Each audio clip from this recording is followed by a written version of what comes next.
A lot of gear shifting. Let's turn now to the presidential election. So,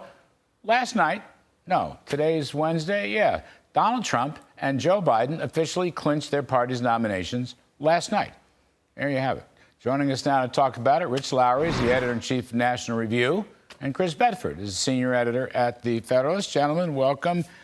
Rich Lowry, I was just reading, after that smashing, bellicose, over-caffeinated State of the Union message, the Mark Penn-Harris poll, 59% said it's divisive, 41% said it was unifying. I don't think that's the outcome Biden thought he was going to get. No, well, I think, Larry, this is an unsurprising result because that speech was not geared to persuasion. It was not geared to reaching out to the middle. It was geared to reassuring his base that he had fight in him and he could stand there for 60 minutes without tripping or falling all over himself. And he succeeded in that.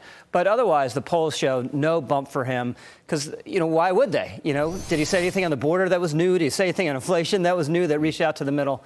No, because that wasn't really the goal of the speech. Chris Bedford, so here we are. Trump with a tremendous comeback from a year or two ago. He's got the party's nomination.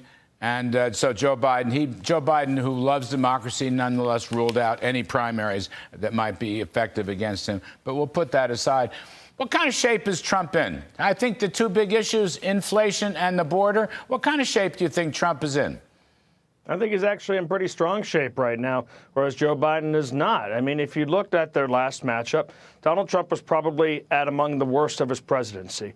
Had that election happened a year before, in 2019, he probably would have had a resounding victory. But he was doing poorly. Coronavirus was wrecking things. He was handling coronavirus poorly. He'd been the subject of unrelenting media attacks that were so stupid that now you struggle even to remember what all the hubbub was about. And at the same time, Joe Biden, who hadn't really been seen that often, they were having these kind of remote rallies, was being painted as a grandfatherly figure and someone who could soothe and bring the country back together. Well, we've now had a couple of years of Biden. That seems to have not actually panned out. We saw that last State of the Union. So while Joe Biden is at among his lowest, there's a lot more nostalgia for Donald Trump and people wondering, why did we dislike this guy and why did we get rid of him so quickly?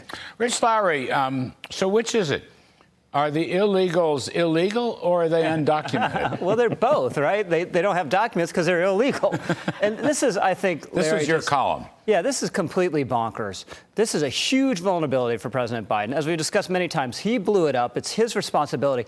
And not to do anything to try to alleviate the situation, at least to, announce the executive order that's theatrical, even if it doesn't have any real effect on the ground. It'd be better to have effect on the ground.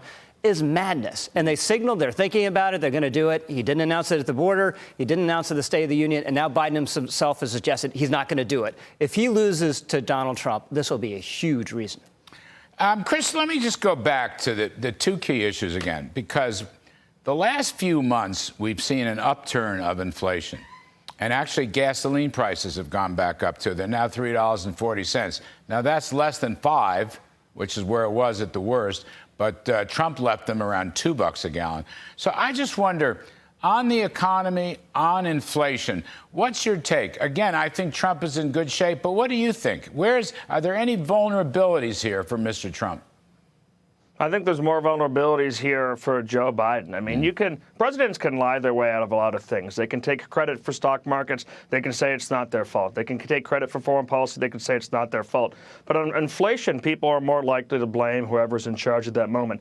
And inflation is so high right now that it's actually really entering popular culture. You can't go to the grocery store and not notice it. You can't go to a restaurant and not notice it. When you have TikTok influencers and Instagram influencers talking about how everyday prices feel like they're suddenly at the airport, well, then that's something that's being picked up and noticed by a broader society that maybe isn't paying attention to the numbers quite like you are. And that's going to be something that, once again, plays to Trump's point. I mean, if Donald Trump is actually willing to tackle that, if he's willing to make the hard policy decisions, which can be very painful for the American people to try and reel that back in, well, that'll be another matter. No, budget cutting is not painful. We have tax cuts and budget cutting. Rich Lowry, have you been to McDonald's? Last time you were here, you went to McDonald's, and you were still still struck. Shocked. 2 large fries. Two fries and a milkshake. $17 at McDonald's. When you have to, mind your pennies at McDonald's, you know something's wrong. And obviously, Larry, 3.2 annual inflation rate, that doesn't shock the conscience, right? But it's cumulative. So prices haven't gone down, and this is just further additions to already elevated prices. Prices up 18%. CPI's up 18% in 3 years. And you know what else?